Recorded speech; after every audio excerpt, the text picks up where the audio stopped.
Hello, welcome to the Weekend Gardening segment. Ladybugs are best known as a gardener's friend for being a beneficial insect, but do not be fooled by imposters, especially this time of the year. If you find some ladybug lookalikes in your home, beware of a possible invasion coming your way, especially concerning if you have a dog in your home.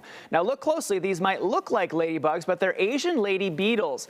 And while the University of Illinois Extension Office says they do good things in the summer outside, also eating aphids, the lady beetles in the winter want to cozy up inside with all of us. The multicolored Asian lady beetles can have a variety of spots, but are most easily identified by the markings that look like a small letter M shape pattern where the body meets the head on them. They're most often an orangish hue rather than a red. And while they're mostly harmless to us, they can bite. And if you're sensitive to gross things, look away now. No, I really mean it. For some reason, they like to take up residences in dogs' mouths. This image from Snopes.com showing the lady beetles taking up residence in a dog's mouth is for real.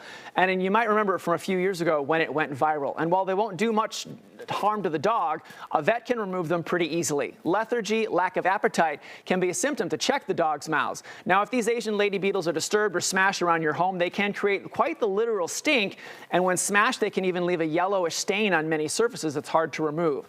Lady beetles are quick to multiply, though, so the best practice to remove them is to vacuum them up, dump them outside right away. In nature, the Asian lady beetle will outcompete our native ladybugs and will eat native ladybug larvae. The University of Illinois Extension Service says the lady beetles were brought into the country on purpose about 100 years ago to control aphids on pecan crops in California, but experts say they didn't come truly established until the 1980s. And while ladybugs are known for bringing good luck, these Asian lady beetles, not so much, so do keep an eye out.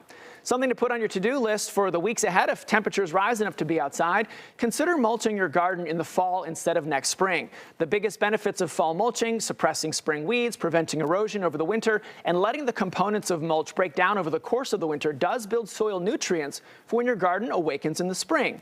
Fall leaves are often a great mulch, especially if they're shredded. Weed-free straw can work, and depending on the spot in your landscape, shredded bark. Ideally, layers should be about 2 to 3 inches thick.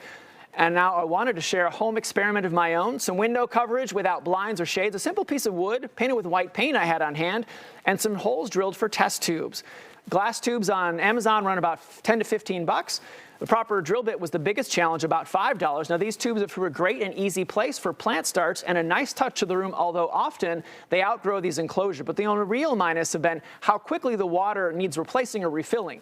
If you're curious for more details or have any other questions, feel free to email me.